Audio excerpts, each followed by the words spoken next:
International. I'd like to thank you for coming to this press conference.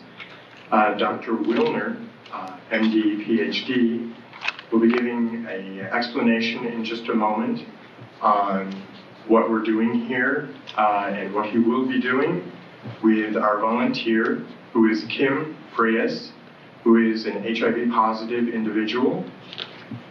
Today, Dr. Willner will be infecting himself. He will first explain what he will be doing, as well as why he will be doing.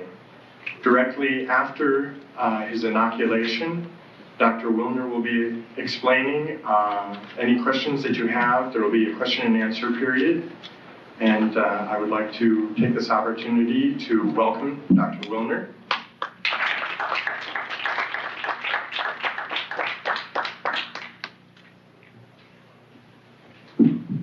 Hey, I don't know if you can hear me without the mic.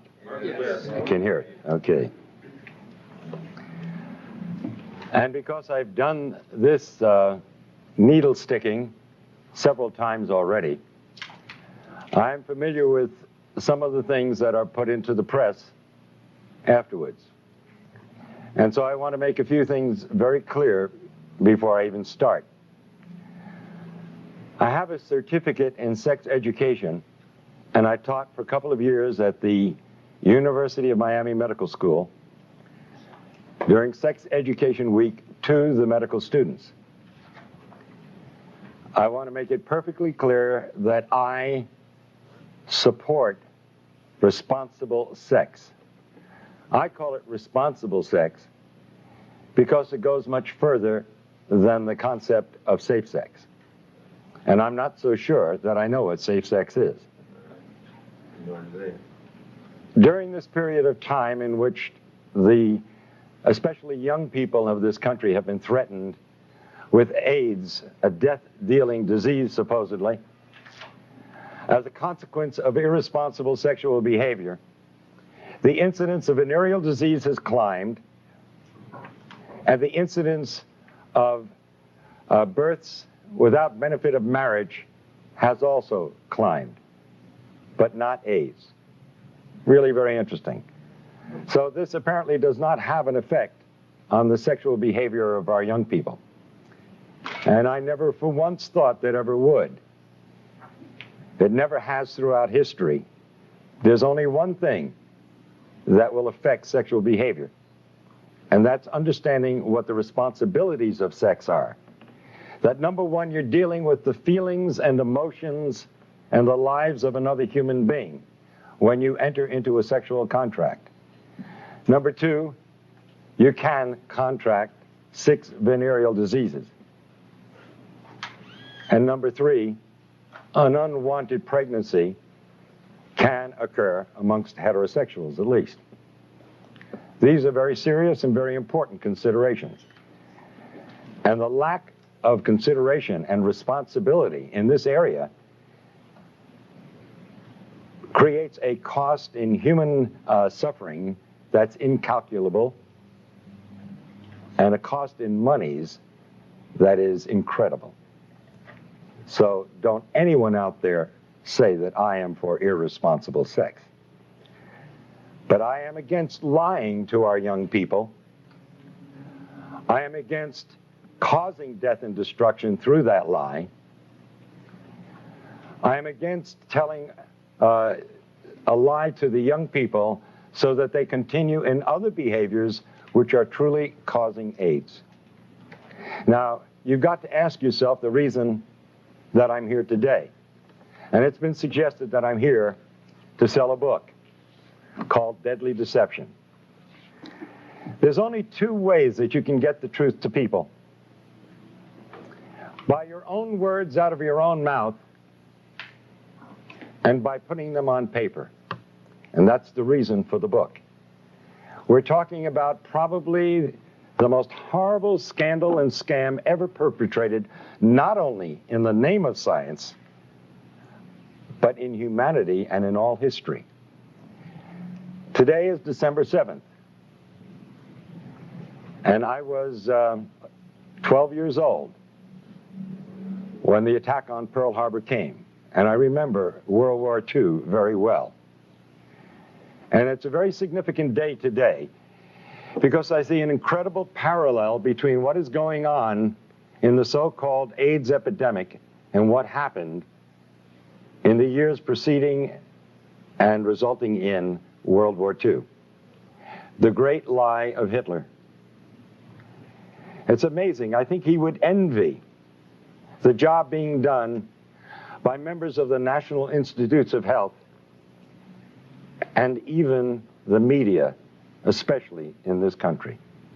I charge the media with part of the responsibility, and a very significant one, in a current Holocaust that can end up being worse than the one that occurred during World War II.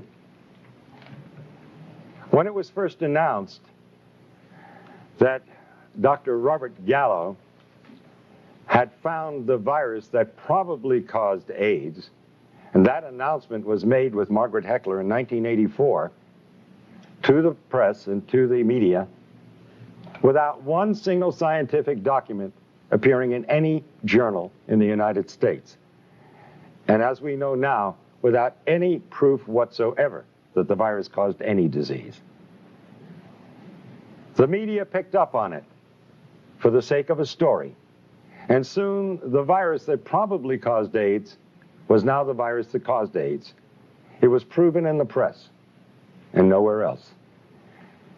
Now it's interesting, a lot of questions are asked of me whenever I appear before the cameras and do what some people have called a stunt, to sell books. I'm from the planet Earth. I honestly believe that these individuals are from the planet Uranus. How anyone could suggest that I would stick myself with a virus that is supposedly deadly for the purpose of selling a book, that's complete insanity. And I will put the lie to the individuals of the NIH, particularly Gallo and Fauci and Hazeltine and Essex, and the rest of these scoundrels of the worst order. Criminals guilty of genocide, without a doubt. I invite them to take me to court. I wish Burroughs Wellcome would take me to court, because they have been putting out a killer drug knowingly. Because in a court of law, I would have the opportunity to provide the absolute proof and evidence, as I have in my book, Deadly Deception. Now, I'm not alone in what I'm doing here today. How does the press escape such obvious truths? Why would the finest virologist in the world, the most noted virologist, member of our National Academy of Sciences, Peter Duesberg, why would he put his entire career on the line? What did he have to gain? He's already lost his laboratory and his funding. They can't take away his professorship because he's tenured. Why would a Charles A. Thomas, professor emeritus of Harvard, say the same thing? Why would Kary Mullis, who won the Nobel Prize in virology last year, why would he stick his neck out? What did he have to gain? These are the questions reporters should be asking. And in order to sell a book, I would inoculate myself with a virus that supposedly is deadly. Ever think that maybe we all know something that you just don't get? That if you take the virus out of the equation, you have a perfectly understandable disease with a perfectly understandable answer. And I might remind you, in case you are not aware of it, and if you haven't read my book, that we have known what causes acquired immune deficiency diseases for at least 70 years. It's in the medical textbooks. It's there for you to read. Number one cause on the face of this earth is malnutrition and starvation. That's African. Look to the headlines of the October 3rd issue of the London Times, Sunday Times last year. And the inside headlines that screamed across 2 pages, the plague that never was. Speak to Philip and Evelyn Kreinen, who head partage with an organization of 250 people their own hospital, their own doctors, their own laboratories, who have lived in the heart of the epidemic, supposedly, or the supposed epidemic, for 5 years. There is no epidemic. It doesn't exist. They are there. They're not some character who goes through from the World Health Organization and says, oh, I've seen the people dying. Of course you have. We all saw them on television in Somalia. What do you think you were looking at? That was AIDS, due to starvation, due to malnutrition. It's no big secret what's causing AIDS. We've known it for 70 years. Number 2 is drugs. And don't just think of street drugs, because the number 1 cause of AIDS today is actually 2 medical drugs. AZT,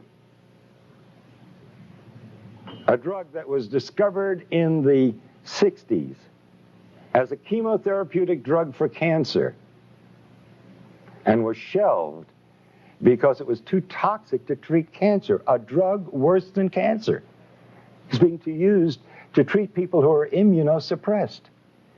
Now let's go back to the other causes of AIDS.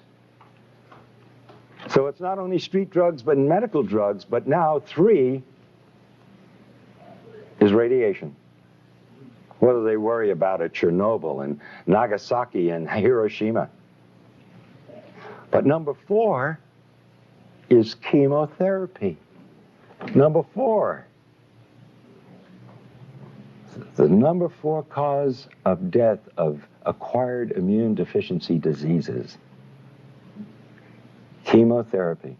And the most toxic chemotherapeutic drug of all times, AZT, is what they're now using to treat AIDS. And the Concord study, completed last year. Now, can you imagine saying to the world, where was the press? Where are you people?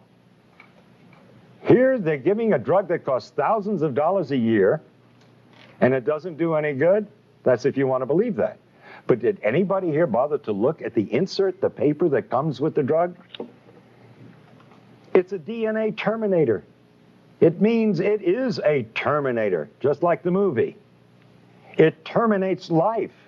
You terminate DNA, you terminate life.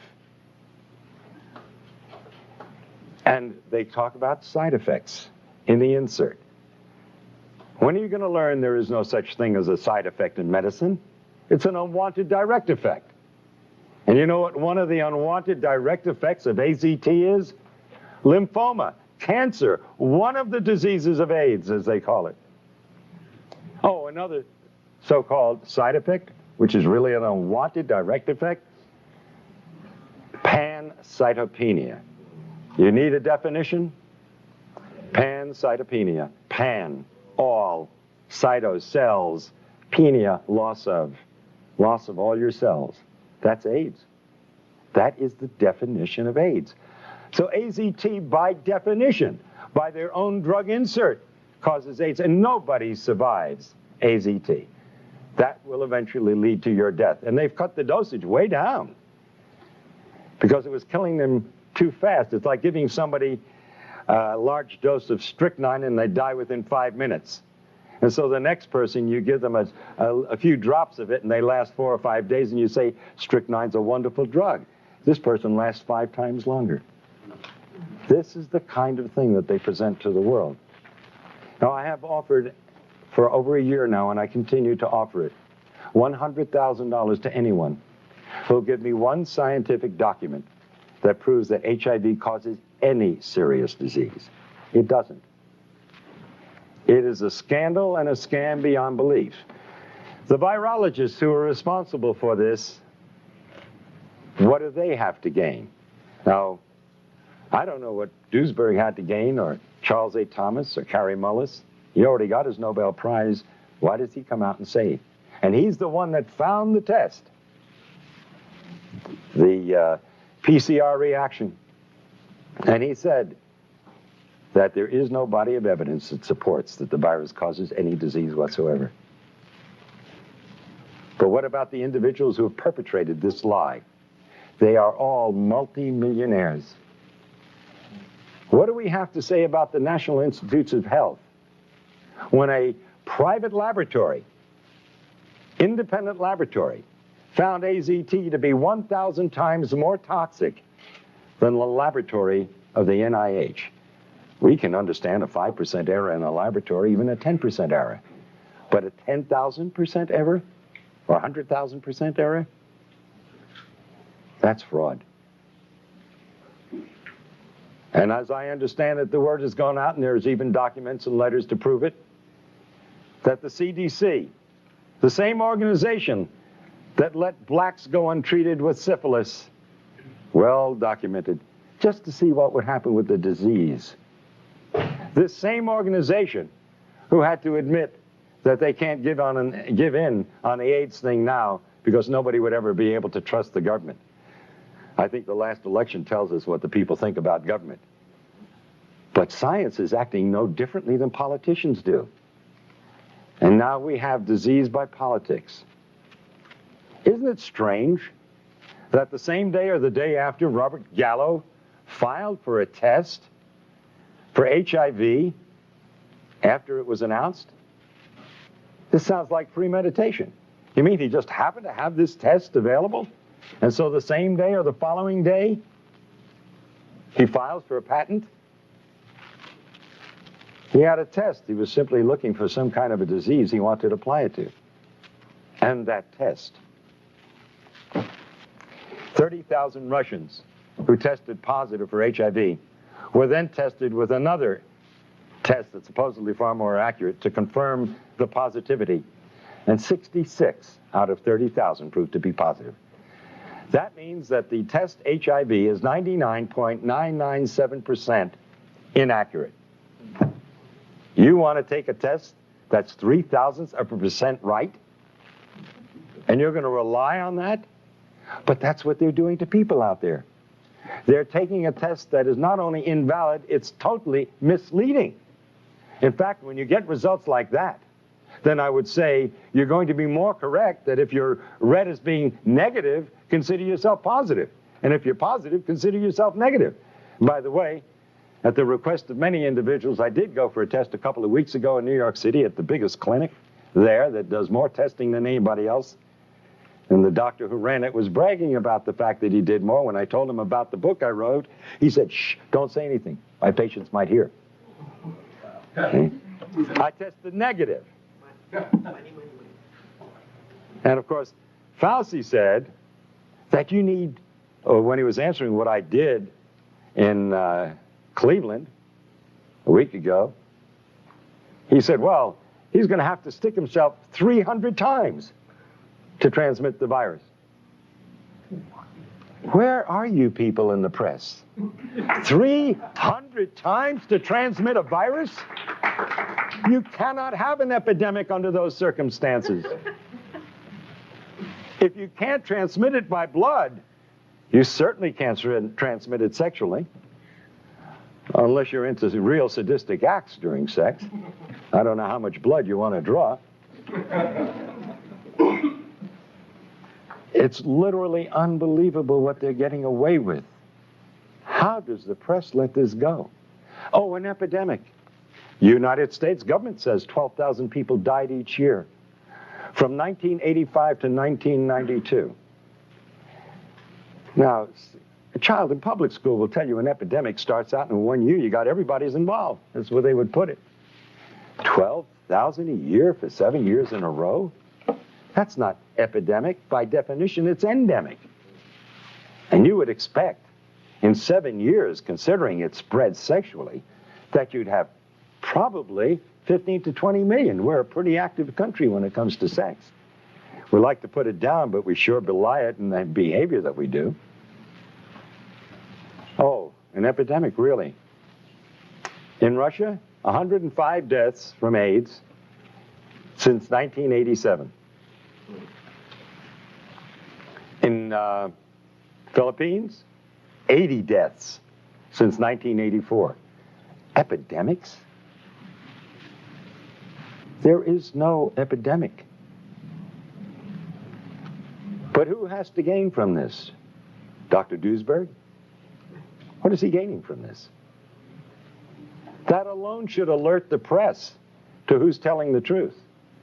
And if you hear an argument amongst politicians and one calls the other names and doesn't answer the specific charges scientifically, who's the liar? Fauci and Gallo, instead of answering the scientific conflicts and contradictions that Dr. Duesberg has so brilliantly pointed out, instead of answering them, they call him a homophobe. Can you imagine? I've been called a homophobe too.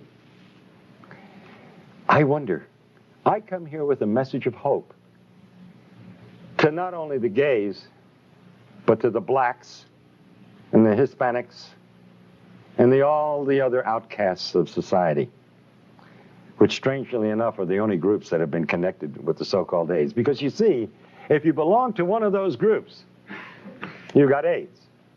But if you don't belong to one of those groups, you get the respectable diagnosis of you have tuberculosis, you have lymphoma, you have leukemia, you have Kaposi sarcoma, pneumocystis pneumonia, 30 plus diseases. Where is the press? How do they buy a story that a virus knows what country it's in? 3 symptoms in Africa, but 30 diseases in the United States and Europe. How do they buy the story that a virus has prejudices? It prefers men over women 9 to 1 in the United States and Europe, but men and women equally in Africa. It knows whether you're gay or straight, married or single, black or white. It should be hired by the immigration department because it does one heck of a job. This is what they've been feeding to the public, and this is what you and the press have published. It's funny, every time that I've stuck myself with a needle, I get calls from major television shows by excited young people who want to tell the truth. And then I get a call 3 days later telling me that it's been nixed at a higher level. That's no surprise. After all, who am I fighting? 2 drug industries. One supposedly legitimate and the other illegitimate. And they do an awful lot of advertising, the supposed legitimate ones.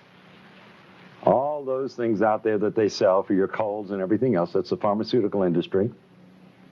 And they also put out prescription drugs, most of them. And they pull the purse strings. And so we have a better propaganda machine in the United States than Hitler had in his time. You see, Hitler pulled off a lie, and he was condemned for it by most of the world, although believed by 3 major groups of the Axis powers. The liars and killers like Fauci and Gallo and Hazeltine and Essex and Flossie von Stahl and the Margaret Fischels, these people are getting by with the lie and getting paid immense sums of money for it and praise from the rest of the world while they murder. The study at the University of Miami was completely fraudulent. You see, I believed that the virus caused AIDS from 1984 to 88, and I treated AIDS patients. One of the few doctors willing to. Doctors were scared for their lives to even treat the patient. By the way, sticking my finger, nothing new. I did it lots of times in treating my AIDS patients.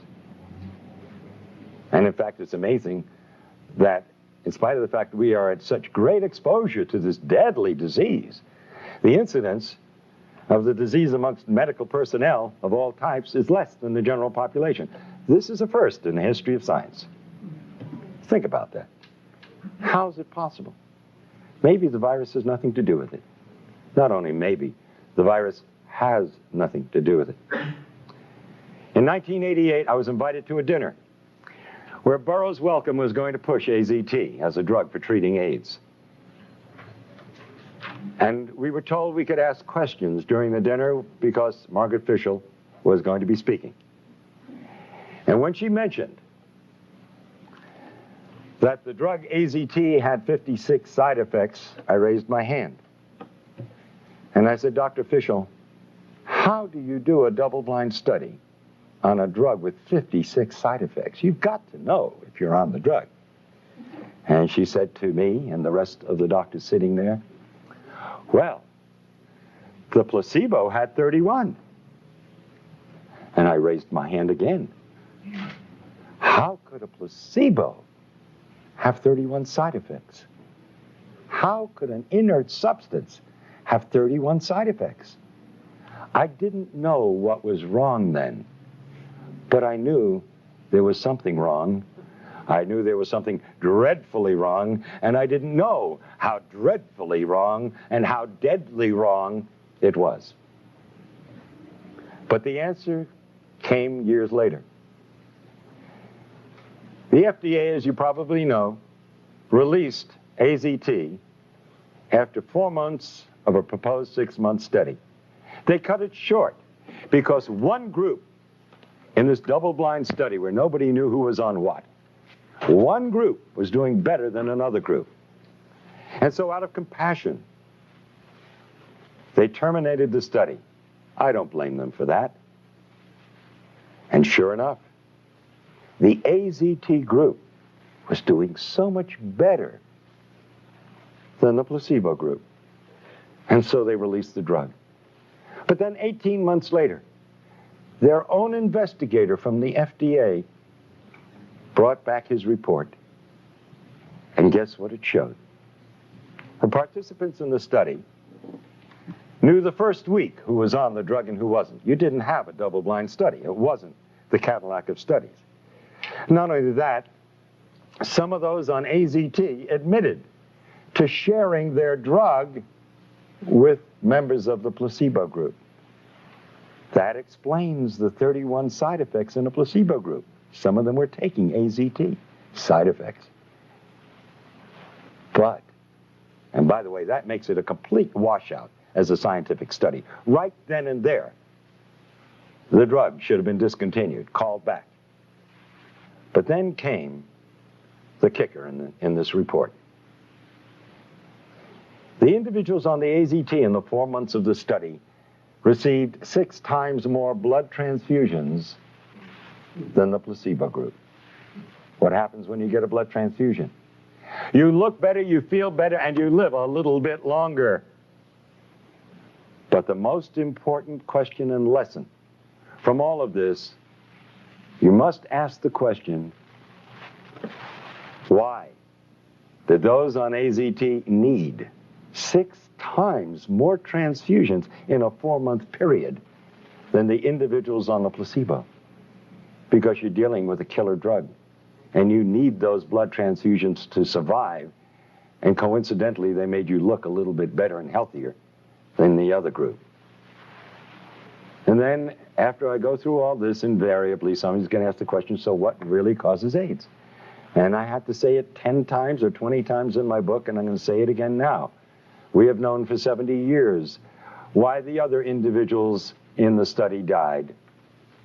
The number one cause is malnutrition and starvation. Well, to an extent, that was true of some of these individuals, but only true because of the second reason. The number 2 cause is drugs. You recall, you fellows and gals in the press, a couple of weeks ago, you reported in your newspapers that we were killing off our senior citizens with too many drugs. And how do you cure them? You get them off the drugs. And how were these people dying of so-called AIDS? From the number 2 cause, drugs. Both medical and street drugs. But one in particular that stood out and has been linked by 24 scientific papers with Kaposi sarcoma, and that's poppers or amyl nitrite. It's very rare that you see a case of Kaposi sarcoma in Africa because they don't use poppers. And this is the first disease, human disease, we can't give to a simian monkey. And I'm talking about legitimate diseases. Because you see, the virologists have been coming up with more diseases than you can imagine. And haven't you bothered to notice most of them never pan out? They disappear from the headlines, and they're never heard of again because they weren't diseases really in the first place. Like SMON, a disease in Japan. For 15 years, they pursued viruses. And what did it turn out to be? Enteroviroform, a drug for diarrhea that they were using over there. Amazing, isn't it? And they spent 15 years and lots of millions of dollars, but guess what our virologists have done? Wow, they hold a candle to no one. For 20 years in Nixon's war on cancer, they spent over $20 billion looking for a virus that caused cancer. And they came up empty-handed. They not only couldn't find a retrovirus, which was the ideal choice because it doesn't kill cells, and it's multiplied by the cells, which is what cancer cells do, but they never found any disease that it caused. But guess what they chose for the scam of AIDS? A retrovirus. Already $20 billion in 20 years, we found nothing that it does. And we also found that absolutely it doesn't kill cells, because if it did, it would commit suicide. It needs the cell in order to replicate, to be alive. So the epidemic would be over before it began. It's impossible. But this is the virus. They've just spent another $20 billion in only 10 years' time. And they're asking for more. And now they want to give us a vaccine. See? Oh, will they make money with that? They not only have a test for HIV, which, by the way, is not for the virus. It's for immunity. Like I say, it's the first disease in the history of medicine. When you're immune to it, you're going to die from it. But now, they want to give us a vaccine. The test HIV tests for antibodies, not for the virus. Well, antibodies is what you get when you use a vaccine. You want to produce antibodies to fight the disease. I'm at a loss to understand. If we already have the antibodies, why do we want to create the antibodies? Kind of redundant, isn't it? Oh, by the way, if you take these very same antibodies and you put them in Gallo's culture in his laboratory, you just ruined his multi-million-dollar culture that he's making a fortune out of. Because you see, these antibodies destroy the culture. Does the press bother reading? Do they understand the English language? And yet you want to condemn me and say that I'm out for publicity? Well, what is it that Peter Duesberg is out for? He held the reputation, and still amongst honest scientists, as being the foremost virologist in the world. What is Kary Mullis out for? He just won the Nobel Prize. Why does he want to put at risk that incredibly marvelous reputation of being a Nobel Prize winner? Why would he put that at risk unless maybe there's still some honest scientists around? Now, what about the rest of them out there? You know, I often ask myself the question, if my children were still in school and I had house payments to make and I had to put them through school, etc., would I be doing what I'm doing today? I don't think I've ever answered the question because I'm kind of afraid of what I might answer if I was going to answer honestly. And he who is without sin shouldn't be casting any stones. So I won't cast the stones at the thousands and thousands and thousands of virologists out there who are going along with this scam. Because you see, they would be out of jobs if they dared criticize Margaret Heckler or the heads of the NIH. They'd be out of jobs, and they'd have families that they have to support, and futures that would be down the drain. You don't cross the establishment. And so the lie is being perpetuated by the silence.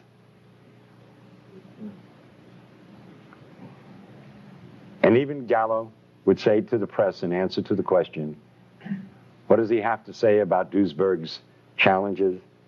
And he says, well, if we're wrong, why do so many people believe us? I mean, I could just see Hitler and his stormtroopers saying to the press, if we're wrong, why does everybody do what we tell them to do? Because they're running the show, and you're looking at not just a simple lie of science. In the back of my book, I have the picture of Pedro Tocino of Spain, father of 2 young girls, a hemophiliac. Nothing wrong with the man. But because he received so-called tainted blood, they had him on AZT. I stuck myself to get that man off AZT. I said, if I stick myself with your blood, will it convince you there's nothing to worry about? And Pedro Tocino, now over a year later, is very healthy, having a wonderful life, enjoying his 2 young daughters. But all of his friends are dying or are dead. This is real. And I don't blame those scientists out there keeping their mouths shut because their jobs depend on it. And I understand that exists in the press too. But you've got organizations. And in a way, so do the virologists have organizations.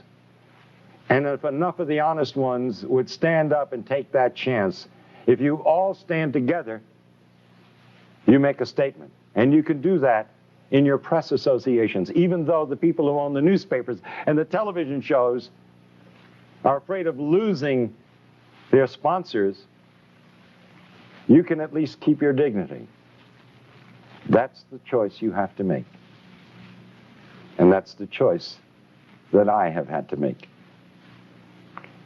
I figured that if I didn't do what I knew was right, I'd end up cutting my throat shaving in the morning, because I wouldn't be able to live with myself.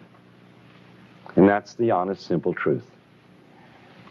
I am sticking my finger to bring attention to the current Holocaust, and it's a dreadful one. When you terminate the DNA of a human being, they waste away and die in an inhuman fashion. We all have the right to die with dignity. But if we told them the truth, a lot of them wouldn't die at all. They'd simply get off the poppers and off the drugs. And there's no dishonor in being gay and admitting that you've been on drugs. The decent human beings in this world will give you the support and help you, like we help drug addicts of all followings, so to speak. Those that would turn against you have turned against you anyway, because of what you feel and what you are. And there are even some religious groups who have turned against the gays and said it was God's vengeance. How can you believe in a loving God and believe that that God would cause such a terrible disease amongst humans? No, this is a man-caused disease. But we all make mistakes in life. And that shouldn't stop the compassion and the love and the understanding of decent human beings. And so I do the act of sticking my finger and create another blood brother in my life, as the ancient Indians have done. And I will get another one today.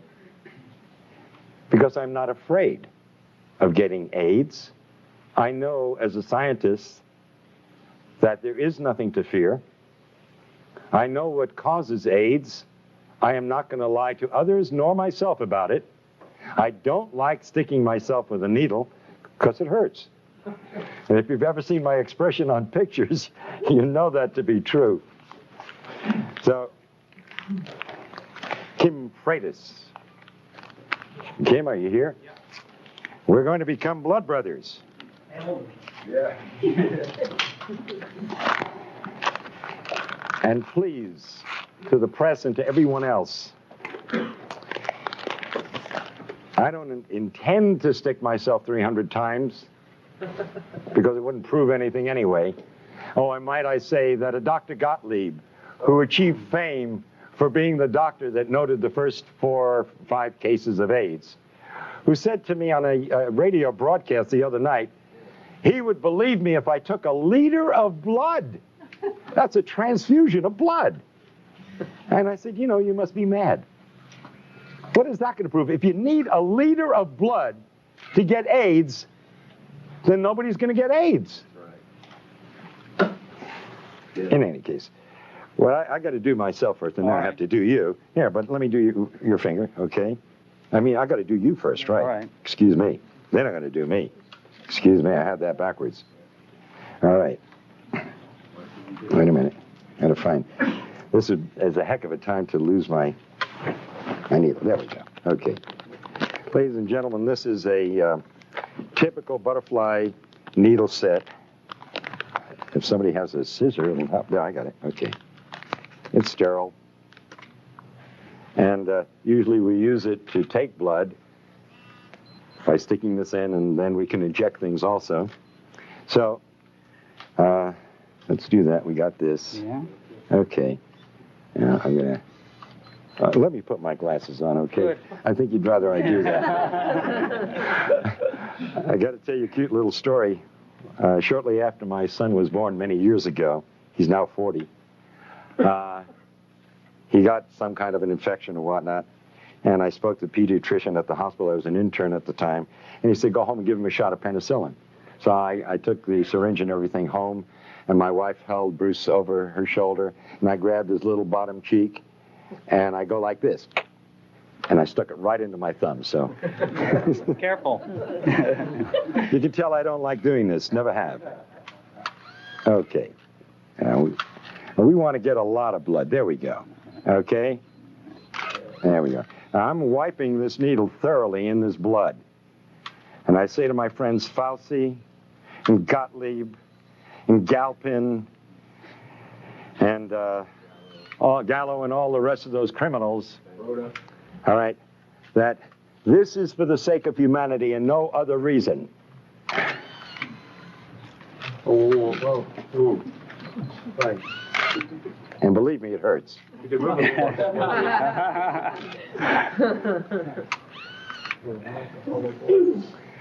And this is in the hope that it'll save the lives of millions of individuals who will die because of the greatest lie ever told. Thank you. Thank you. Get off drugs is right. Get off drugs. Now, I will be happy to take questions from the press or from anyone for that matter to clarify in your minds if there's any doubt whatsoever. Yes. You said, I have several questions actually. You said that you were tested in New York by a leading physician there. Can you say where that was and by whom? Yes, it was in the Greenwich Village area. In fact, Karen, I think you have the issue of the native. That ad should be in the back of the native. If you'll get it, we'll give you the name and the address of the clinic because it's widely advertised.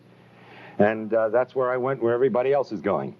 And he's recognized by the state of New York, and the forms he uses, which I filled out, are from the state of New York. And by the way, I do have a copy of the document which states that he gives you the answer to the test in 15 minutes. So it's quite a racket. And by the way, it's very interesting because that you asked the question, because you see, I was in a quandary as to what possible purpose could this serve. If you have a test that's 99.997% inaccurate, what are you proving? You would treat somebody with a deadly drug on the basis of a test that's totally worthless. And by the way, let me point out that a research group in Australia in the past year have stated that not only is the test completely inaccurate, it's totally nonspecific. That you could be positive if you had the measles, if you had the flu, if you had a flu shot from your doctor, or if you had any one of 100 diseases. Let's look at the scenario. This is serious business. Somebody gets the flu, or gets a flu shot this year. But so what you're finally suggesting is that the man that this prominent physician in Greenwich Village, he in fact said, don't tell anybody about this because I'm making money off of these tests. Are you finally saying to people, don't get tested? I am saying absolutely do not get tested. Would you advise anybody to take a test that's 99.997% wrong? And you're saying that... That's insanity. And by the way, when I said to this physician, when he asked me why I was there, and I told him I was a doctor, I said, because I'm in a heavy risk group. He said, aren't we all? And laughed about it. Because everybody knows that the medical profession sticks itself all the times, and the only individuals who are going to die of AIDS who are part of the medical profession in any way, shape, or form are those who are taking AZT or other drugs. Go ahead. You said that AIDS is not an epidemic, it's an endemic circumstance caused by a variety of factors, including malnutrition and drug use. How then can you explain the years of potential life loss in the 250,000 plus people who have died of AIDS, according to CDC definition, where drug use has been going on for centuries, and suddenly we're losing people in their 20s and 30s because I'm not sure what you're... Okay, that's an excellent question, really, and you're using your head. That's the kind of question you should have been asked of Gallo at the very beginning. And by the way, you said 20s and 30s, our healthiest people. Isn't it strange? You got a disease, the first disease in the history of mankind, that affects our healthiest? But what happened in the 60s? The drug culture began. What happened in the 70s? It heated up. At the end of the 70s, the gays came out of the closet and became an identifiable group. Now, I'll ask you, in a sense a redundant question, but I think it'll get the point across. I'm going to name 5 of 30 diseases. Tuberculosis, a new disease. Lymphoma, oh, that's a new disease too. Leukemia, oh yes, that's a very new disease too. Pneumocystis pneumonia, another new disease but lesser known. And Kaposi sarcoma, another new disease? No. These diseases and the other 25 have always been around. It's real easy, it's real simple to create an epidemic. You simply take a bunch of diseases and put them under one heading and then claim that one virus is responsible for it. Well, that's nonsense. First of all, let me offer the proof. The reason it appeared, which I think is the essence of your question, as though it were some new epidemic coming on, is because it appeared in a select population, the gay population. But it only is appearing in gays who are on drugs. Only. And especially, and substance abuse, right. And remember, by the way, too, that alcohol is a drug. And remember, these individuals, many of them, extremely promiscuous, would get one venereal disease after another, and they'd be taking antibiotics for these diseases all year long. And it's a matter of medical fact that antibiotics are immune suppressive. Now, let me offer one very important bit of investigative reporting for you. It was reported in the newspapers a couple of years ago that this HIV was found in blood that had been preserved in laboratories in the 1940s. They went back and looked at some of these samples. They found HIV, which, by the way, has been around certainly for thousands of years. But let's just use that one example. If we had HIV in the population in the 1940s, and we had homosexuals in the 1940s, and by the way, according to Kinsey, 10 to 15% of the heterosexual population preferred anal intercourse, where in the world was your epidemic? It wasn't suitable for a scoundrel like Robert Gallo in the 1940s. He wasn't old enough, or maybe he was born just about that time, for somebody to come along and to pull off a scam of this magnitude. And now they're caught up in a maelstrom. Now if the truth gets out, yes, it will deal a blow to the credibility of the NIH and the CDC and the FDA, and the AMA, and my God, it is sorely needed. Yeah. That blow is necessary to clean up the act. And wouldn't habitual lifetime drug users all eventually come down with a syndrome that could be attributable to AIDS? Absolutely. In fact, these people, that is true. No, on the contrary. Remember, it's dose related. So it depends upon how many drugs you're using and how much of them over how long a period of time. Now, if you overdose, you never get to that point. Yes? Couldn't the combination of lifestyle practices, of microbial, the best place for microbes are dark, wet places. Aren't bathhouses an excellent place to increase the exponential representation of microbes from around the world?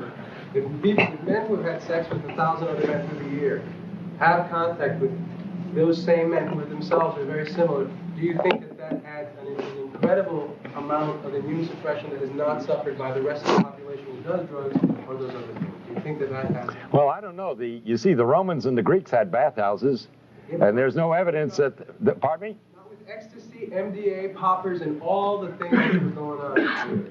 I agree that MDA and all the rest of these drugs are causing immune suppression. Now, I don't believe that sex itself causes immune suppression, but I do believe that recurring venereal disease will cause immune suppression.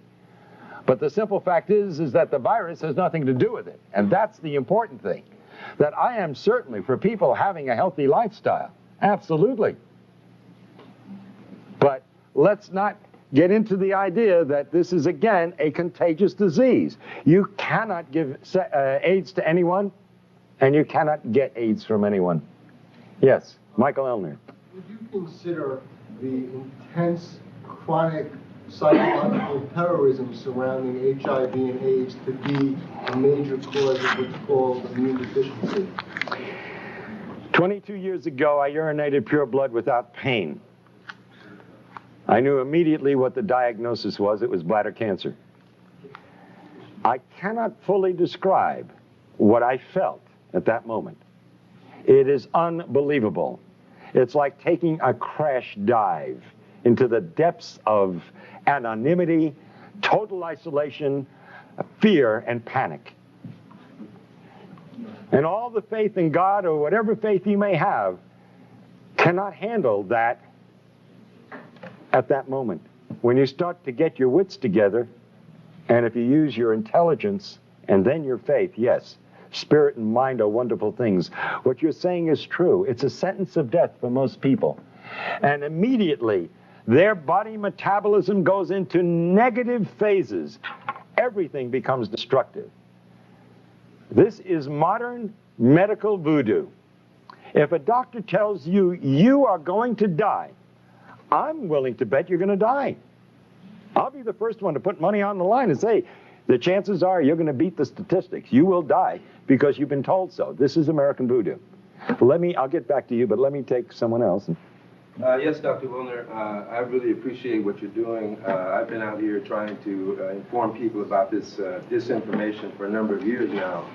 Robert Gallo, who is a proven medical fraud and a multimillionaire marketing a test, the AMA itself, in its own medical journals in the 80s, have said that these tests are bad science. The microbiologists have said in their own medical texts that this is bad science. These tests do not work.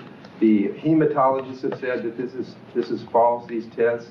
They say that they have used ozone to inactivate HIV, which HIV, if it's a virus, it's a template or a pattern. So what can it do? I mean, these are just basic medical facts. How is it that this has gotten by the entire population? And the media is pushing this lie. Arthur Ashe, for example, was on 30 pills a day the 3 months before he succumbed, including AZT. How is that not iatrogenics? And how is it that the medical profession can murder 1 million people a year, according to their own study, the Yale New Haven study that came out this year? They admit to killing 1 million people a year. Why aren't they on trial? That's my question. By the way, I thank you for your comments, and I'd love to have a copy of that study and some of the information you talked about. I really would, because I've been going around saying it's the number 3 cause of death is iatrogenic disease. And when I lecture before groups, I don't tell them what iatrogenic disease is. And I say to them, you know, here we're worried about this so-called AIDS epidemic, and I don't believe that anybody should die. I think we should all live forever. But 12,000 a year, that's not an epidemic. 60,000 die from automobile accidents.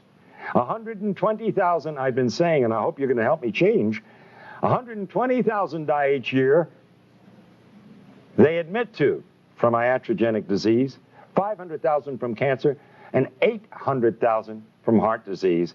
And I'm glad you're telling me it's 1 million, because I've been saying, they say it's number 3. I really believe in my heart it's number 1. Deepak Chopra said Sure. the number 1 cause of... I agree with him. Absolutely. Now, if we took the figure of 120,000 being killed by doctors, not malpractice, but as a normal course of everyday medicine, then doctors are 10 times more dangerous than HIV. Now you're telling me it's 100 times. 100 times. Yeah, I want those figures really desperately. 1964, Please. They admitted 350,000 in 1960. Well, I will be indebted, because that's powerful stuff, and I really, you know, it's funny, you never know where the figures are going to go, but with medicine, anything's possible. Yes, pardon me? Just the USA? Just the USA. Ralph Nader did an article, by the way, in Penthouse that talks about those issues. Yes, ma'am. Comment to that. Yesterday, C. Everett Koop announced that 300,000 Americans die annually from diseases and illnesses related to being overweight. So I don't know how that multiplies out, but it would certainly be a lot more dangerous to be overweight than to be HIV infected. You know, that's a very good point. Yes. There you go. Thank you. That's a very good point. You know, I pick up some marvelous ideas from some very bright people, and I can't tell you how much I appreciate it. I'm going to be using those. Do I have your permission now? Okay. Could you give some insight on how this mechanism works with pediatric AIDS? Oh, okay. That is another good question. First of all, I challenge anybody, except there are always exceptions, and the exceptions are, of course, as we know, genetics. And children sometimes born under circumstances where we don't have all the facts, but I would say 99% or better of the individuals born with AIDS, if they actually have AIDS, the mother was a crack mother, was on drugs, no question about it, or had obvious incredible immune suppression for what other medical reasons, as they say. I'm thinking of particular is Elizabeth Glazer. And her child got it from her. She had a blood transfusion before the birth of the first child. It was with tainted blood at Cedars-Sinai. She then passed it on to her child. She passed on HIV. The story, yeah. Okay, let's call things HIV, not AIDS. Right. Now what happened? The child, after about 3 years, got very sick. They didn't know what the problem was. Mm-hmm. The doctor said nobody knows what it is. They finally did an HIV test on the child, found out that she had it, and then she died. Ariel died. But there's a gap there. They found out she's HIV positive, and then she died. How much time and what was done in that period of time? I can't answer that question. I mean, listen, I was in the practice of general medicine for a lot of years. I had one of the largest practices in the state of Florida. And I can tell you, I treated a lot of kids over a period of time that got very ill in their first 3 years of life. You mean they had AIDS? The test that they had. Now, they did a test. I will guarantee you, I don't know what she died of, and I can't answer it, but I will tell you, these kids who are diagnosed as HIV, if they're given AZT, they will die of AIDS. Absolutely. Most of them will not die, just like most of the kids I treated did not die. But I had an occasional child that ended up with a meningitis and died. By the way, our current Miss America, who's deaf and dumb, got DPT. That's what made her deaf and dumb. What is SIDS? Yes, sudden infant death syndrome. Yes, now we'll go back to you. Go ahead. How do you explain then the T-cell decline in those who have not taken AZT and are not psychologically at effect? You know, don't believe it to be a wonderful question. Really great. Now let me tell you a little bit about medicine. See, I was always confused by this T-cell thing. Because T-cells are nothing more than lymphocytes and leukocytes. They're our body's way of fighting infection. Now, when somebody came into my office with a bellyache, I would do a white count, which includes the T cells.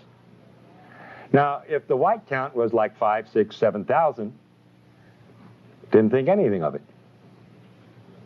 There's a bellyache, some bad food, maybe of a viral infection, you know, the great dumping ground viruses. They even had me thinking that way.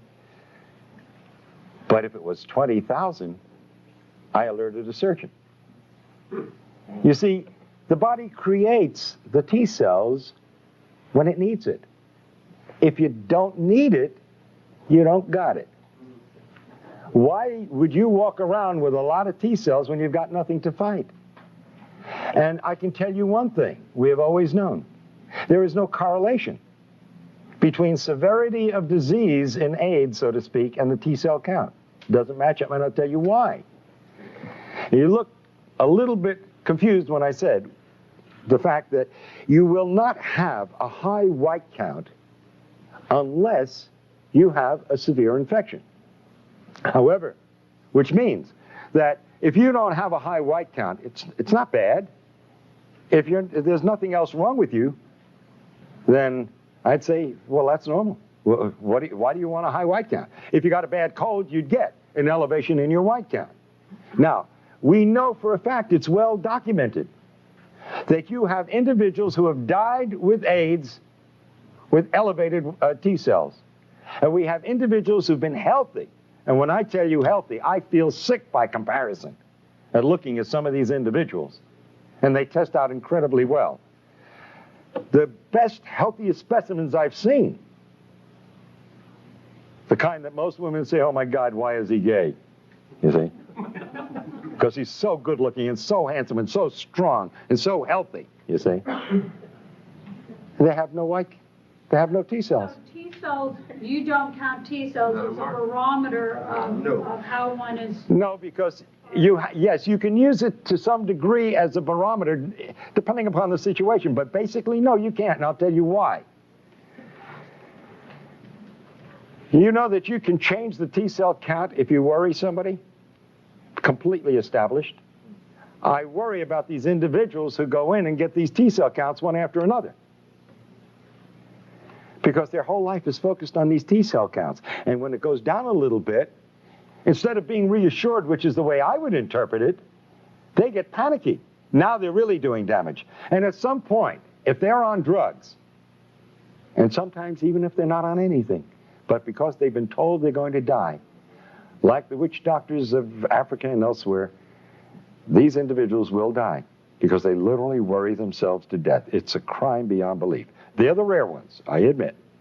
But the fact is, T cell counts absolutely have no correlation with severity of disease. They can be low because you have wiped out your immune system, and they can be low because you don't need them. That's the important thing to understand. It is not a barometer for anything. And they lie, they lie, they lie, and then they lie some more. Is this a real case scenario? I go in, I get tested, I am told I'm HIV positive. My T cell count could, I've heard from cancer research, be cut in half.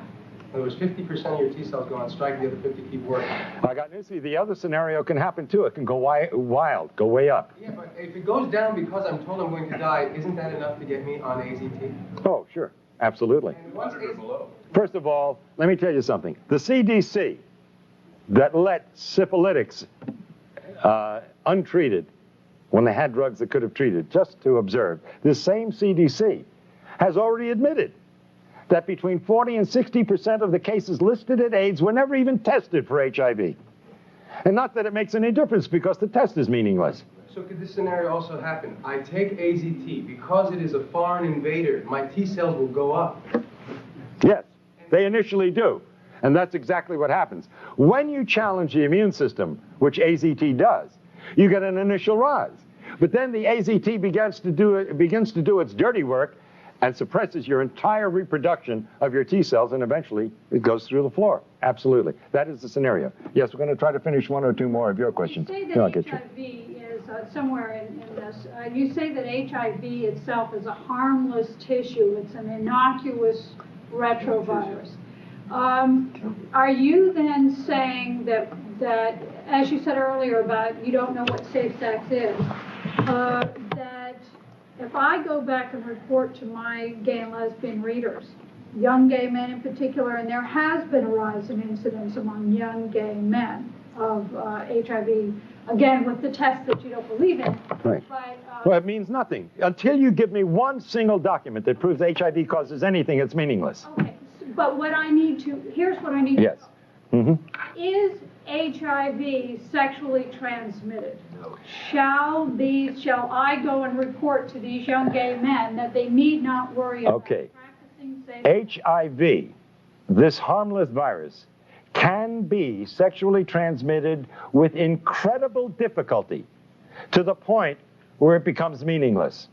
All right? That hasn't been proven either. Right, and that hasn't been definitely proven. By the way, in one of the studies which they were presenting of 25 males where the semen was examined, who were HIV positive, they were able to demonstrate only in 2 out of 25 the virus, and they only found 1 in 1,000,000 cells. That is not disease. There's no way in the world, and especially with a virus, a retrovirus that supposedly is killing off the cells it needs in order to replicate, even if you transmitted 1 virus, and it did kill off, and it was this terrible disease you say it is, there's no way it could cause disease. It's impossible. The lie is so compounded and so idiotic and so unbelievable that you literally have to fight your way out of the maze of these lies. They are all unadulterated lies, and the men responsible for them, and women, belong in jail. Yes, and then we'll get... Arthur Ashe, Magic Johnson, and Ms. Glazer, the late Ms. Glazer, were all unable to infect their partners, even though they had years of unsafe behaviors. Rock Hudson's lover. So there's considerable evidence that this is not the case. You know, they say you have to inject yourself 300 times your IV drug use and given 3 needles to protect them. No one said that the drugs might cause AIDS. And in our experience in New York, with certainly the largest population of AIDS cases, there is a clear-cut thing that anyone looking at it will find. The people using drugs develop the diseases called AIDS, and the people who aren't recover their health. It's that simple. Yes, and by the way, for that population that you're writing for, let me simply point out, again using the government's figures, they say it takes an average of 1,000 acts of intercourse over 10 years in the United States and 10,000 acts of intercourse over 10 years in Africa to transmit the AIDS virus. That's twice a week in the United States for 10 years on an average to transmit the virus. In Africa, that's 20 times a week on an average. And if you know what the bell curve is, there's got to be some individual out in Africa that's doing it 200 times a week. I want to meet that individual. And now let me give you a set of figures which you must produce for your readers, please. The World Health Organization says that the annual conversion rate in the United States for HIV is 1 to 1.5% a year.